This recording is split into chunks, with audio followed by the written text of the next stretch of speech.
I'm going to go next, and I'm going to make it very short because my anime is also a short series or short anime. It's Cheater. like 2.5, 3 minutes per episode, but it is Ganglion. Ganglion. So this is a manga original by Shiraiwa Hisaya and art by Itsuki Takashi. This is both of their first work. This was an original, again, manga original that got turned into an anime short by Studio Mouth. Studio Mouth is a pretty recent studio. It was founded in 2022, and it's mostly been involved in a few like in betweens, it's like key animations and stuff like that. This is, I believe, like their first full anime production series. But yeah, they brought veteran director Watanabe Ayumu, and Watanabe Ayumu is actually a relatively famous brand in terms of the anime production industry. If you haven't heard of him, you should because he is the director behind Space Brothers, Ace Attorney, After the Rain, some of the Doraemon movies, like a bunch of other stuff. Quite prolific, obviously. So Watanabe Ayumu essentially created this like veteran. It has is in charge of a crew that's, I would say, overall relatively wet around the ears, pretty relatively inexperienced, but he has managed to gather a core of sort of veteran art, animation, and sound directors in Nakamaru Yoshihiro, Fujita Shigeru, and Koizumi Kisuke. So he's kind of using that core to drive forth the less inexperienced people in the staff, which works quite well, as I'll explain later. In terms of the Seiyu, the voice acting cast, though, it is very unexpected because Ganglion has a very much like star lineup for the most part, with pretty much almost all of the voice actors either being current stars or very admired or like legendary prolific voice actors. So the protagonist is voiced by Uedo Yoji. Uedo Yoji is very prolific, mostly does supporting roles, but there are some other stuff that he has done. Again, he plays like supporting characters like Mimaya Oetsu and like Bleach and stuff like that. I think there's a couple of other ones that he does. Um Paz in Ghost in the Shell, Aizen, the dwarf, and Freeran, stuff like that. So he's a very prolific actor. And then you have a bunch of quite big names. Koga Aoi as his wife, as the protagonist's wife. And in this series in particular, Koga Aoi, so the wife is like, I think in her like 30s or 40s or something like that. But Koga Aoi does a very, very good job of suppressing her sort of higher and sort of energetic vocal tones very well because she usually sounds like huh, and she has this sort of like voice to her, right? And she kind of very much suppresses that very well to sound much more mature and much older than her natural voice is. And it's almost hard to tell that it's her unless you focus really properly on where the voice is going. So very good job. She did a very good job in this series. You have Tono Hikaru as you some of the supporting characters. For those of you who don't know, Tono Hikaru is what is it? It's I believe the she voice acts um Anna Yagami or Yanami in yeah Yanami in the Makeine, right? The blue hair girl in Makeine, and Machikana Tannhauser in Uma Musume. Ah, I know And that one. Are you gonna roll for her? uh no. And then Sugita Tomokazu, you have Aoyama Yoshino, obviously you guys should know all these names.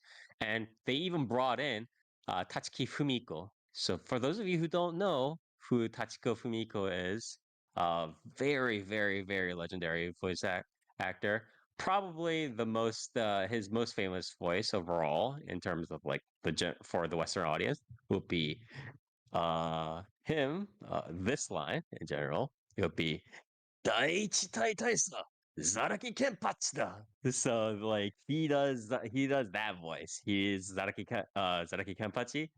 So um very star-studded lineup. I didn't expect that for this sort of short, but they managed to pull together all the actors and actresses. So having Tachiki Fumiko, Sugita Tomokazu, Aoyama Yoshino, Koga Aoi, so on is not a small feat. So very interesting. Going over to OPED and audio visuals, there is no opening for this one. Obviously, it's a short series. They don't do like two themes. They usually do one. There is one ending theme. It's called Miracle, and the group that's made it is called Nico Nico Tantan. So Nico Nico Tantan is a two-man sort of electronic pop-ish group from Tokyo. They do like mixes, I think. Is a little bit more towards electronic music, electronic EDM kind of vibes. The actual storyboarding for the ending itself, the structure is pretty standard. So it goes to like different characters like living their lives. But um when they pan to each character, they show them from like a different perspective, peeking out. So it's like from the bottom of a golf hole, or from inside like a laundry machine or something like that, as like the wife kind of pulls out the laundry. So there's like all these different perspectives. And while the structure is obviously very similar to a standard anime opening or ending where they're just kind of panning through the characters, I do think this sort of storyboard is at least slightly above average, more creative than a lot of the other endings that we've seen this year. The track itself is quite decent, surprisingly nice, but I wouldn't say it's like opening or ending of the year. So, it is what it is. Going over general audio visuals, the visuals look way better than I'd expected from the likely budget of this series, because it was just like out of nowhere. Obviously the voice acting cast probably took a big chunk of that money, as well as the veterans. Just and it was just like, and it's a short too. It's like a random short. It's not even like a super famous series that got turned into a short. It's just like a series that was out there. I don't know how much of a cult hit that Ganglion had, but it was very surprising to see the level of visuals from in the series. The team does a very good job with like the static models on the keyframes, and properly putting in the in between frames where good in between frames where it needs to be. None of like the still scenes look very budget.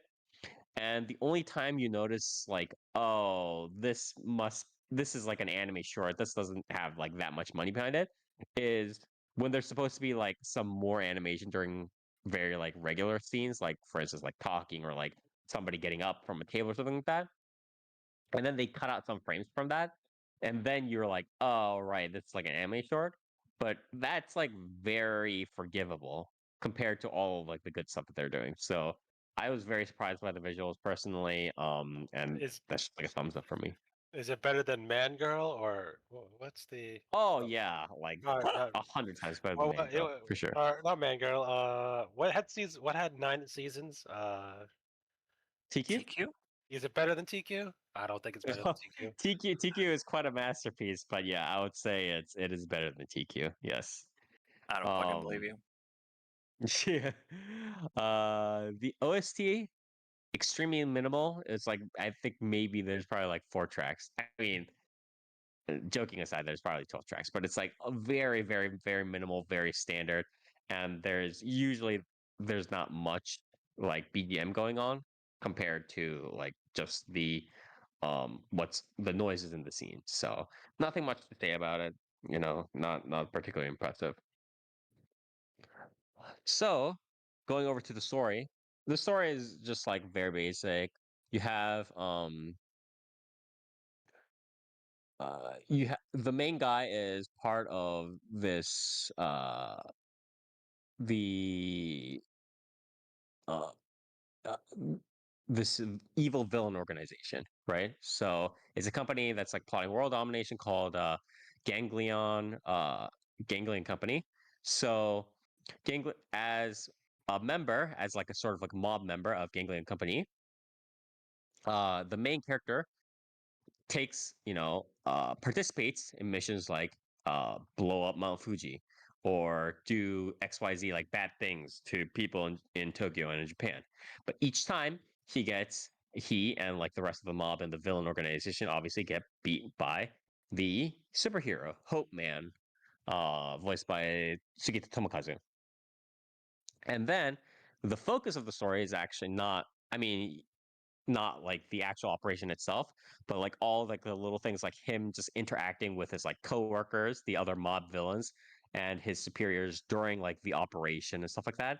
And especially when he comes back home, or he's on his way back home after the villain operations fail due to Hope Man interfering with it, he's just like he's just like looking back at life or interacting with the regular people in his life, like his wife or a superior or like other people.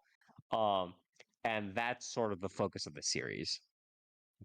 And what I kind of found was like I thought it would be super boring. And so that's why I didn't really want to approach it before at all, because I was like, I mean, it's just gonna do like some office humor, right? And then it's just gonna be done. It's gonna be like service or whatever, some other like derivative knockoff of like, hey, I'm getting a lot of work at the office. It sucks, and then it's gonna be over. But it was a lot more quaint. It was a lot more interesting. It drew me in a little bit more than I imagined, because I kind of just want to say it's the depth of the banality that was presented. And this is similar to what I kind of said about Takopi's original sin, right? Where like, yeah, it has like the supernatural, whatever, stuff like that.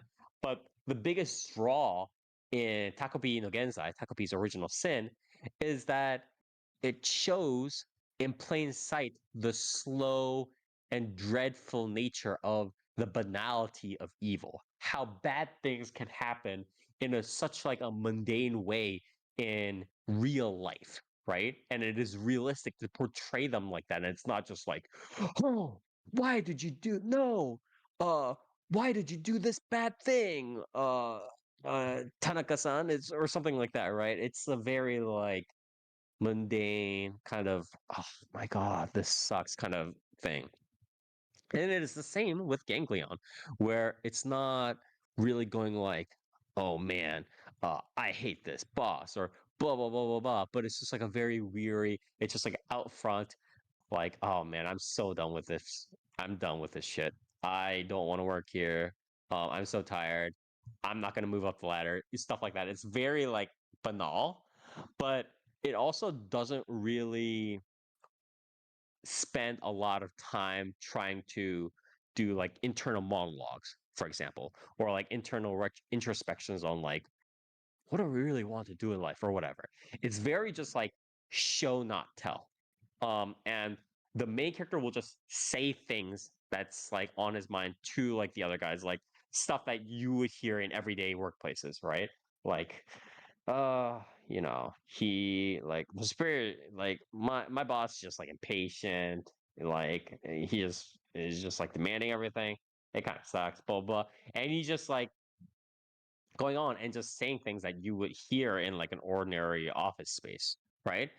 And again, that's most of the screen time. There's no like internal introspection about himself, the protagonist, or like where he wants to go in life, or like what he's gonna do for the grind set, blah blah. No, he's stuck in this world. He's probably gonna be a mob character forever, and it's done. So I